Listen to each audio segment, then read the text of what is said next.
What up, Hope Biscuits? It's your girl Skitten, and we are back at it again with part 2 of the Journey to the West video by Overly Sarcastic Productions. If you missed part 1, go back and watch part 1 on Chavezz's channel, and then come back and watch part 2 on my channel, because you can't watch part 2 before you watch part 1, because if you watch part 2 before you watch part 1, you're going to be missing all the information that's in part 1, and then you're going to be coming into part 2 without the information from part 1. So really, you should just watch part 1 before you watch part 2. So we're going to get started.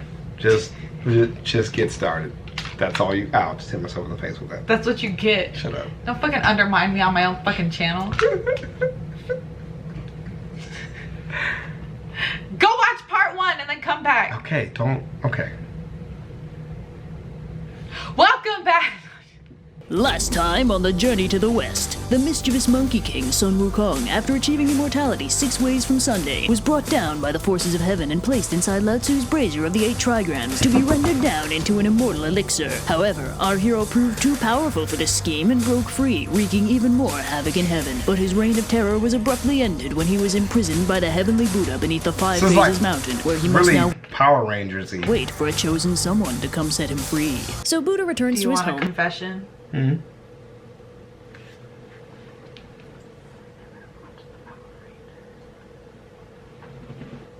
And it's that fat, huh?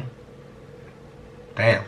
The Thunderclap Monastery, who spends a relaxing 500 years writing up 3 baskets of scripture. Now, these 3 scriptures are apparently so powerful that they are capable of redeeming even the most sinful of sinners. Well, sounds fishy to me, but hey, I'm not the guy with the universe in the palm of his hand. So these amazeballs scriptures need to be delivered to the land of the East in order to spread Buddhism to the sinful folk who live there. But there's just one problem. For some reason, Buddha can't deliver them himself, so they need to find someone in the land of the East who can make the journey to the Western Heaven to pick up the scriptures and then return with them. Our friend the Bodhisattva Kuan Yin volunteers to find such a person, and after receiving 5 magical artifacts to give to the scripture pilgrim, she goes off eastward to find someone worthy of making the journey to the West. Roll credits. So Kuan Yin and her disciple Moksha head out along the route the scripture pilgrim will have to take, as a way to test the waters and make sure the guy can make it through in the first place. Their first encounter with a murderous river spirit 3 minutes out from the Thunderclap Monastery is not exactly encouraging. But Kuan Yin persuades the guy to chill out and wait for the pilgrim, and then to join and aid him on his quest, with the added bonus that he'll be redeemed for the crime that got him exiled to the river in the first place. He accepts the offer and is given the name Sha Wu Ching, or Sandy for short. Don't ask me how Sandy is short for Sha Wu Ching. So Kuan Yin and Moksha continue on their merry way, whereupon they encounter a pig demon wielding a huge rake. He and Moksha fight for a little bit until he notices Kuan Yin and immediately stops the fight in favor of asking her for forgiveness, because he's made something of a habit of eating people who come along the road. You know, because he's a demon. Kuan Yin again suggests that he join the pilgrim too when he comes along this way and thus be forgiven for the whole eating people thing. And the pig agrees. And Kuan Yin is putting this pilgrim in pretty questionable company. Kuan Yin gives him the name Chu Wu Neng, Pigsy for short, and heads off, leaving Wu Neng to remain strictly vegetarian until the pilgrim arrives. So they continue onwards when, surprise, they encounter yet another charming individual who could potentially help our as yet nebulous pilgrim. Can you tell that this story is the origin of a lot of anime tropes? In this case, our colorful character is a young dragon who accidentally set fire to his dad's palace a little, and for this transgression against fire safety has been sentenced to death by the Jade Emperor. Kuan Yin persuades the Emperor to pardon the young dragon, and then she directs him to a nearby river, where she instructs him to turn into a white horse when the pilgrim passes by to help him reach his destination. Anyway, they continue on, only to encounter an unexpectedly luminous mountain, the Mountain of 5 Phases, and with it the imprisoned Monkey King.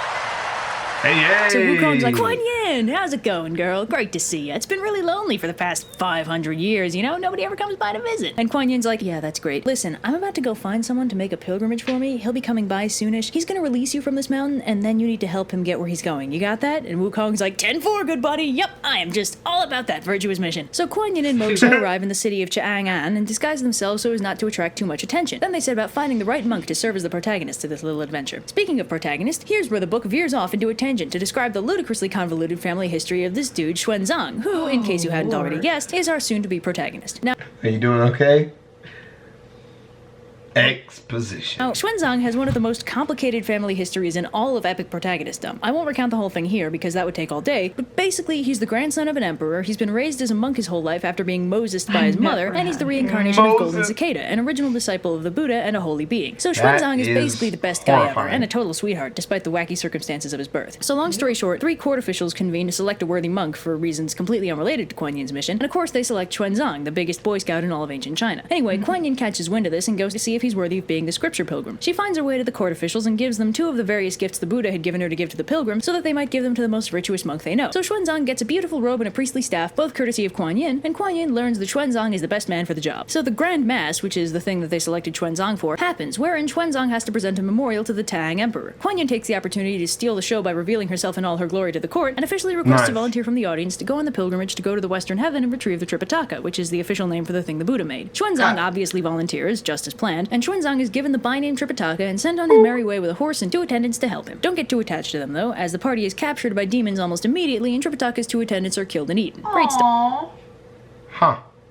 Delicious. So the demons finish their attendant buffet and bunker down for the night, leaving poor Tripitaka to ponder his exciting future as lunch meat, when suddenly a mysterious old man appears out of nowhere and frees him, and Tripitaka is like, "Where the heck did you come from?" And the old man's like, "Don't ask stupid questions, here's your horse." So Tripitaka and the old man zip out of the cave, and Tripitaka goes to thank him, only to find that he's vanished, leaving a note explaining that he was the gold star of Venus himself, providing a helpful bit of divine intervention. So Tripitaka goes on by himself for about half a day, only to discover that he really doesn't have the constitution for all this questing nonsense, and he and his horse are just about done with everything, when who should come to the rescue but a friendly, boisterous hunter named Po Chin, who spooks all the beasties that were harassing Tripitaka and offers to guide him to his home. So Po Chin and his family have Tripitaka over for dinner, which is slightly awkward because Tripitaka is extremely vegetarian and Po Chin's family hunts all their food, but they handle it gracefully, and Tripitaka further endears himself to the family when he accidentally pacifies the ghost of Po Chin's father, like you do, which prompts Po Chin to offer to guide Tripitaka to the mountain on the border of the Tang Empire to ensure no further hijinks ensue. Did somebody say hijinks? So as it turns out, the mountain they get to is none other than 5 Phases Mountain, where our good buddy Sun Wukong is still languishing. So Wukong's like, "Yo, kid, are you that pilgrim guy? Kuan Yin said you'd be coming by to let me out." And Tripitaka's like, "Awesome.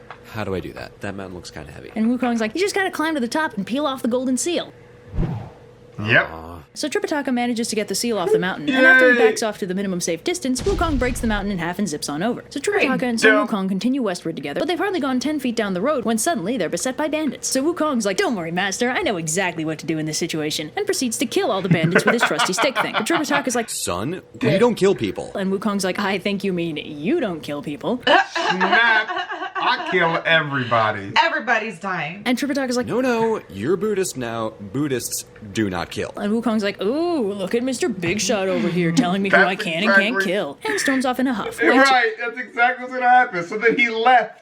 if you'll recall his not inconsiderable mobility, means the Monkey King is over the horizon before poor Tripitaka can get a retort out. So Tripitaka heads off on his own for a bit when he runs into a mysterious old woman holding a fancy shirt and cap. So the old lady's like, "Hey, what's the matter, kid? You look like our super-powered disciple just totally ditched you or something." And Tripitaka's like, "You got it in one, mysterious old woman. If only I had some way to discipline him. Maybe the story could actually progress." And the old woman's like, "Funny you should say that. May I recommend that you give him these fancy duds, then recite this spell? I have this weird feeling that it'll stop causing so much trouble if you do." And Tripitaka's like, "Seems legit." Then the old lady turns into a beam of light and vanishes because she was really Kuan Yin. So thus far, Tripitaka's 2 for 2 for old people secretly being gods. Meanwhile, Wukong is off having a nice little tea party with the Dragon Emperor, who suggests that he go back to Tripitaka rather than abandoning enlightenment and true immortality over a single argument. Wukong zips back westward, blowing past Kuan Yin in the process, who'd flown over in order to convince him of that very course of action. So Wukong warps back to Tripitaka, who offers him the clothes. Wukong, always a sucker for a new wardrobe, throws them on, finding that they fit him perfectly. He's rather less thrilled to discover that the hat is cursed, and when Tripitaka recites the spell Kuan Yin taught him, it shrinks and gives him a splitting headache. Of course, it wouldn't be much of a cursed artifact if he could take it off, so it's also spot welded to his head. After a few very entertaining minutes of Wukong trying furiously to escape the hat by any means necessary, he eventually resigns himself to the fact that he won't be able to get up to his usual hijinks anymore. So the dynamic duo continue onwards with the balance of power now tilted slightly more evenly. It doesn't take long before they arrive at a nice calm stream that happens to be home to an enormous f*** you dragon. Wukong nopes the hell out of there with Tripitaka in tow, and the dragon takes the opportunity to eat Tripitaka's horse. So Tripitaka freaks out since without a ride he's stranded, but he's also too scared to let Wukong leave him alone. But a bit of timely divine intervention arrives to protect Tripitaka, leaving Monkey free to confront the dragon. So they fight it out for a bit, but the dragon's like, screw it, and dives to the river bottom and refuses to come out. Wukong does some magic shenanigans and draws the dragon out again, only for the dragon to turn into a water snake and run away. At this point, Wukong is done, but the local mountain spirits tell him that this dragon is actually under orders by Kuan Yin to help them. So one of the heavenly spirits goes and gets her, and after a brief digression where Wukong vents at her about the cursed hat thing, she draws out the dragon, and Wukong picks a fight with him, too. Look, he's had a trying day, alright? Anyway, Kuan Yin gets the dragon to turn into a horse for Tripitaka to replace the one he ate, and then, to make Wukong stop sulking, she gives him 3 get-out-of-danger-free magical leaves. So now, with the matter having been resolved to everyone's satisfaction, our dynamic trio continue westward. So anyway, they continue on and arrive at still yet another monastery, run by a sketchy old monk. Long story short, the monk lays eyes on that really fancy monk robe Tripitaka got way back when, it's called a cassock, by the way, and takes it into his head to steal it, and to that end, he decides the best way to go about about it is to burn down his own monastery. Oh, That's not very no. zen of him. So Wukong smells the smoke, weighs his options, and decides the best way to solve the situation without pissing off Tripitaka is to let the monks burn their monastery to the ground. But first he borrows a fireproof cloak from one of his heavenly buddies to make sure Tripitaka and the horse don't burn with it. Is it There just you me, go. or is Monkey on shockingly good terms with all the people he beat the hell out of in the last video? The I fire mean, eventually why burns not? itself out, and Tripitaka finally wakes up, only for them to find out that during all the confusion, a mountain demon came by and stole the cassock. Also, the patriarch monk killed himself. So anyway, Wukong zips on over to the demon's mountain and they fight, but the demon calls a lunch break and locks himself in his mountain. So Wukong zips back to the ruined monastery for snacks, then returns to the mountain to sneak in. So Wukong disguises himself as the old monk and has a little tea party with the mountain demon, and then they fight more. But the demon runs away again, and Wukong decides to call in the cavalry. He goes to Kuan Yin, and together they figure out another way to sneak in and get the cassock back. Kuan Yin disguises herself as a Taoist friend of the demons, and Monkey King disguises himself as a present from that friend, a pill of immortality. Long story short, Wukong beats up the demon from the inside. Jesus. Kuan Yin retrieves That's the cassock, cool. and Wukong returns it to Tripitaka, and they continue on their merry way. Will Sun Wukong learn to value friendship over his impulsive desires? No. Will Tripitaka succeed in his quest to the Thunderclap Monastery? Will that stupid horse ever remember he can fly? Find out next time on Journey to the West. Well, that was a pretty good, what are you doing? There's a child out there somewhere who's really, really fucking amazed by this. Somebody's got a baby across the room, and they're just like, where the fuck did he go? There he is. He's fucking right there. What?